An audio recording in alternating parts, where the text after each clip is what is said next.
लड़के वाले मेरी ननद को देखकर जा चुके थे। उनके चेहरों से हमेशा की तरह नकारात्मक प्रतिक्रिया ही देखने को मिली थी। कोई कमी नहीं थी उनमें। पढ़ी लिखी, कमाऊ, अच्छी कदकाठी की, नैन नक्श भी अच्छे ही कहे जाएंगे। रंग ही तो सांवला है। नकारात्मक उत्तर मिलने पर सब यही सोचकर संतोष कर लेते कि जब कुदरत चाहेगी तभी रिश्ता तय होगा। लेकिन दीदी बेचारी बुझ सी जाती थी। उम्र भी तो कोई चीज़ होती है। इस मई को दीदी पूरी 30 की हो चुकी है। ज्यों ज्यों उम्र बढ़ेगी त्यों त्यों रिश्ता मिलना और कठिन हो जाएगा। सोच सोच कर मेरे सास ससुर को रात रात भर नींद नहीं आती थी। लेकिन जिस देश से भी तो संबंध नहीं जोड़ा जा सकता ना, कम से कम मानसिक स्तर तो मिलना ही चाहिए। एक सांवले रंग के कारण उसे विवाह करके कुएं में तो नहीं धकेल सकते, सोचकर सास ससुर अपने मन को समझाते रहते। मेरे पति रवि दीदी से साल भर छोटे थे, लेकिन जब दीदी का रिश्ता किसी तरह भी होने में नहीं आ रहा था तो मेरे सास ससुर को बेटे रवि का विवाह करना पड़ा। था भी तो हमारा प्रेम विवाह। मेरे परिवार वाले भी मेरे विवाह को लेकर अपने आप को असुरक्षित महसूस कर रहे थे। उन्होंने भी जोर दिया तो उन्हें मनाना पड़ा। आखिर कब तक इंतज़ार करते। मेरे पति रवि अपनी दीदी को बहुत प्यार करते थे। आखिर क्यों नहीं करते। थी भी तो बहुत अच्छी, पढ़ी लिखी और इतनी ऊंची पोस्ट पर की। घर में सभी उनका बहुत सम्मान करते थे। रवि ने मुझे विवाह के तुरंत बाद ही समझा दिया था, उन्हें कभी यह महसूस न होने दूं कि वे इस घर पर बोझ है। उनके सम्मान को कभी ठेस नहीं पहुंचनी चाहिए। इसलिए कोई भी निर्णय लेते समय सबसे पहले उनसे सलाह ली जाती थी। वे भी हमारा बहुत ख्याल रखती थी। मैं अपनी माँ की इकलौती बेटी थी, इसलिए उनको पाकर मुझे लगा जैसे मुझे बड़ी बहन मिल गई है। एक बार रवि ऑफिस टूर पर गए थे। रात काफ़ी हो चुकी थी। सास ससुर भी गहरी नींद में सो गए थे, लेकिन दीदी अभी ऑफिस से नहीं लौटी थी। चिंता के कारण मुझे नींद नहीं आ रही थी। तभी कार के हॉर्न की आवाज़ सुनाई दी।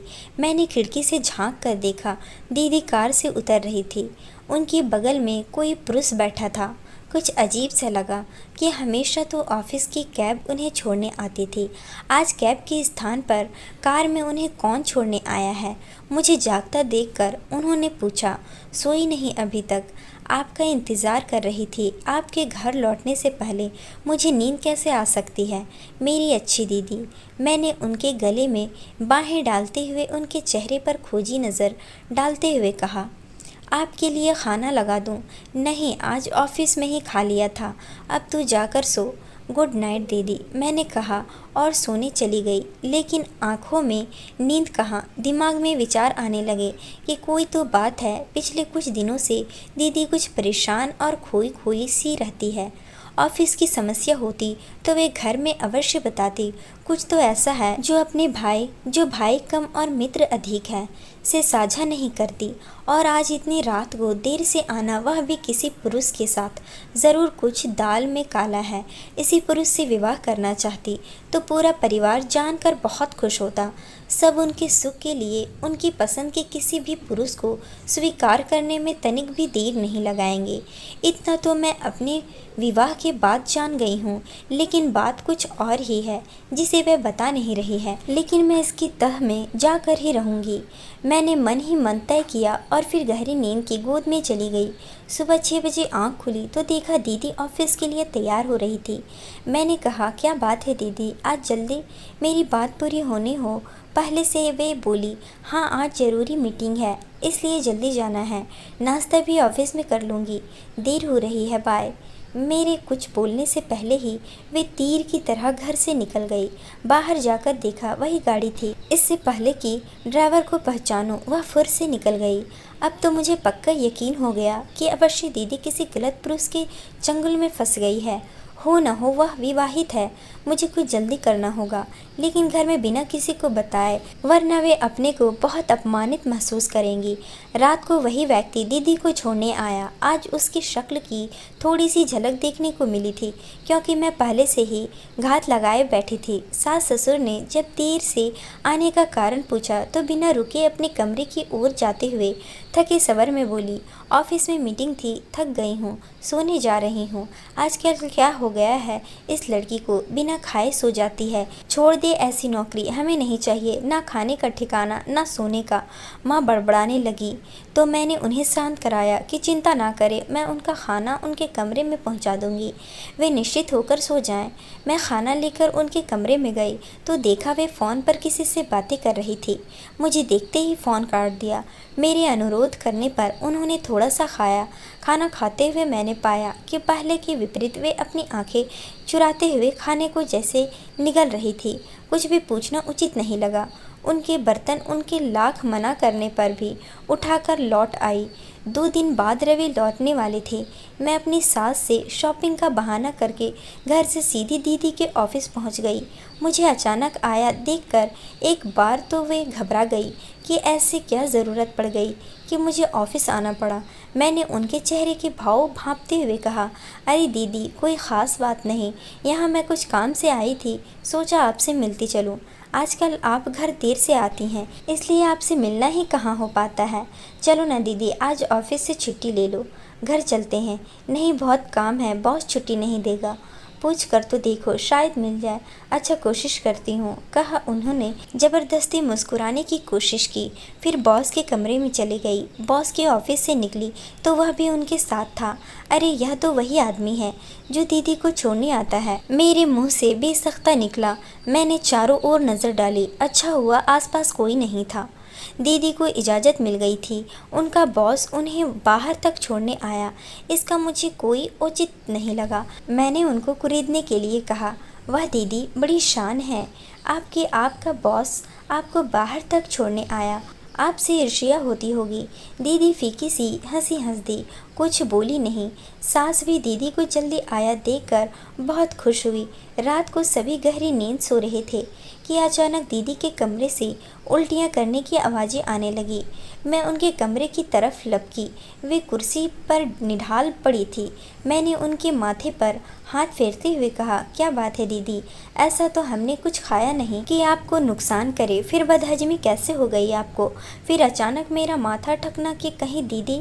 मैंने उनके दोनों कंधे हिलाते हुए कहा, दीदी कहीं आपका बॉस। सच बताओ दीदी, इसलिए आप इतनी सुस्त। बताओ ना दीदी, मुझसे कुछ मत छिपाइए, मैं किसी को नहीं बताऊंगी, मेरा विश्वास करो। मेरा प्यार भरा स्पर्श पाकर और सांत्वना भरे शब्द सुनकर वे मुझसे लिपटकर फूट फूट कर रोने लगी और सकारात्मकता में सिर हिलाने लगी। मैं सकते में आ गई कि कहीं ऐसी स्थिति न हो गई हो कि अबॉर्शन भी ना करवाया जा सके। मैंने कहा, दीदी आप बिल्कुल ना घबराएं, मैं आपकी पूरी मदद करूंगी, बस आप सारी बात मुझे सुना दीजिए। ज़रूर उसने आपको धोखा दिया है। दीदी ने धीरे धीरे कहना शुरू किया। ये बॉस नए नए ट्रांसफ़र होकर मेरे ऑफिस में आए थे। आते ही उन्होंने मेरे में रुचि लेनी शुरू कर दी और एक दिन बोले कि उनकी पत्नी की मृत्यु 2 साल पहले ही हुई है। घर उनको खाने को दौड़ता है, अकेलेपन से घबरा गए हैं। क्या मैं उनके जीवन के खालीपन को भरना चाहूँगी। मैंने सोचा शादी तो मुझे करनी ही है, इसलिए मैंने उनके प्रस्ताव को स्वीकृति दे दी। मैंने उनसे कहा कि वे मेरे मम्मी पापा से मिल ले। उन्होंने कहा कि ठीक हूँ, वे जल्दी घर आएंगे। मैं बहुत खुश थी कि चलो मेरी शादी को लेकर घर में सब बहुत परेशान हैं, सब उनसे मिलकर बहुत खुश होंगे। एक दिन उन्होंने मुझे अपने घर पर आमंत्रित किया कि शादी से पहले मैं उनका घर तो देख लूं जिसमें मुझे भविष्य में रहना है। मैं उनकी बातों में आ गई और उनके साथ उनके घर चली गई। वहाँ उनके चेहरे से उनका बनावटी मुखौटा उतर गया। उन्होंने मेरे साथ बलात्कार किया और धमकी दी कि यदि मैंने किसी को बताया तो उनके कैमरे में मेरे ऐसे फ़ोटो हैं जिन्हें देखकर मैं किसी को मुंह दिखाने लायक नहीं रहूँगी। होश में आने के बाद जब मैंने पूरे कमरे में नज़र दौड़ाई तो मुझे पल भर की भी देर यह समझने में न लगी कि वह शादीशुदा है। उस समय उसकी पत्नी कहीं गई होगी। मैं क्या करती, बदनामी के डर से मुंह बंद कर रखा था। मैं लुट गई, अब क्या करूं कहकर फिर फूट फूट कर रोने लगी। तब मैंने उनको अपने से लिपटाते हुए कहा, आप चिंता ना करें दीदी, अब देखती हूँ वह कैसे आपको ब्लैकमेल करता है। सबसे पहले मेरी फ्रेंड डॉक्टर के पास जाकर एबॉर्शन की बात करती हैं, उसके बाद आपके बॉस से निपटेंगे। आपकी तो कोई गलती ही नहीं है, आप डर रही थी, इसी का फ़ायदा तो वह उठा रहा था। अब आप निश्चित होकर सो जाइए, मैं हूँ ना, आज मैं आपके कमरे में ही सोती हूँ। और फिर मैंने मन ही मन सोचा कि अच्छा है पति बाहर गए हैं और सास ससुर का कमरा दूर होने के कारण आवाज़ से उनकी नींद नहीं खुली। थोड़ी ही देर में दोनों को गहरी नींद ने आ घेरा। अगले दिन दोनों ननद भाभी किसी फ्रेंड के घर जाने का बहाना करके डॉक्टर के पास जाने के लिए निकली। डॉक्टर चेकअप कर बोली, यदि एक हफ्ता और निकल जाता तो एबॉर्शन करवाना खतरनाक हो जाता। आप सही समय पर आ गई हैं। मैंने भावातिरेक में अपनी डॉक्टर फ्रेंड को गले से लगा लिया। वे बोली, सरिता तुम्हें पता है ऐसे कई केस रोज मेरे पास आते हैं। भोली भाली लड़कियों को ये दरिंदे अपने जाल में फंसा लेते हैं और वे बदनामी के डर से सब सहती रहती हैं। लेकिन तुम तो स्कूल के ज़माने से ही बड़ी हिम्मत वाली रही हो। याद है वह अमित जिसने तुम्हें तंग करने की कोशिश की थी? तब तुमने प्रिंसिपल से शिकायत करके उसे स्कूल से निकलवा कर ही दम लिया था। अरे विनीता, तुझे अभी तक याद है? सच वे भी क्या दिन थे। और फिर दोनों खिलखिलाकर हंस पड़ी। पारुल के चेहरे पर भी आज बहुत दिनों बाद मुस्कुराहट दिखाई दी थी। एबॉर्शन हो गया। घर आकर मैं अपनी सास से बोली, दीदी को फ्रेंड के घर में चक्कर आ गया था, इसलिए डॉक्टर के पास होकर आई हूँ। उन्होंने बताया है कि खून की कमी है, खाने का ध्यान रखे और 1 हफ्ते की बेड रेस्ट ले। चिंता की कोई बात नहीं है। सास ने दुखी मन से कहा, मैं तो कब से कह रही हूँ खाने का ध्यान रखा करो, लेकिन मेरी कोई सुने तब ना। 1 हफ्ते में ही दीदी भली चंगी हो गई। उन्होंने मुझे गले लगाते हुए कहा, तुम कितनी अच्छी हो भाभी, मुझे मुसीबत से छुटकारा दिला दिया। तुमने माँ से भी बढ़कर मेरा ध्यान रखा। मुझे तुम पर बहुत गर्व है। ऐसी भाभी सबको मिले। अरे दीदी, पिक्चर अभी बाकी है, अभी तो उस दरिंदे से निपटना है। 1 हफ्ते बाद हम योजनानुसार बॉस की पत्नी से मिलने के लिए गए। उनको उनके पति का सारा कच्चा चिट्ठा बयान किया तो वे हैरान होते हुए बोली, इन्होंने यहाँ भी नाटक शुरू कर दिया। लखनऊ से तो किसी तरह ट्रांसफ़र करवा कर यहाँ आए हैं कि शायद शहर बदलने से ये कुछ सुधर जाएं, लेकिन कोई कहते हुए वे रुआंसी हो गई। हम उनकी बात सुनकर अवाक रह गए। सोचने लगे कि इससे पहले ना जाने कितनी लड़कियों को उसने बर्बाद किया होगा। उसकी पत्नी ने फिर कहना शुरू किया, अब मैं इन्हें माफ़ नहीं करूँगी, सज़ा दिलवा कर ही रहूँगी। चलो पुलिस स्टेशन चलते हैं, इनको इनके किए की सज़ा मिलनी ही चाहिए। मैंने कहा, आप जैसी पत्नियाँ हों तो अपराध को बढ़ावा मिले ही नहीं।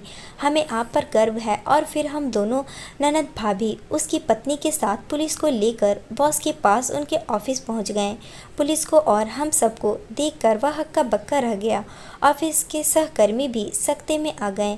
उनमें से एक लड़की भी आकर हमारे साथ खड़ी हो गई। उसने भी कहा कि उन्होंने उसके साथ भी दुर्व्यवहार किया है। पुलिस ने उन्हें अरेस्ट कर लिया। दीदी भवातिरेक में मेरे गले लगकर सिसकने लगी। उनके आंसुओं ने सब कुछ कह डाला। घर आकर मैंने सास ससुर को कुछ नहीं बताया। पति से भी अबॉर्शन वाली बात तो छिपा ली, मगर यह बता दिया कि वह दीदी को बहुत परेशान करता था। सुनते ही उन्होंने मेरा माथा चूम लिया और बोले, वह मुझे तुम पर गर्व है। तुमने मेरी बहन को किसी के चंगुल में फंसने से बचा लिया। बीवी हो तो ऐसी। उनकी बात सुनकर हम ननद भाभी दोनों एक दूसरे को देख मुस्कुरा दी।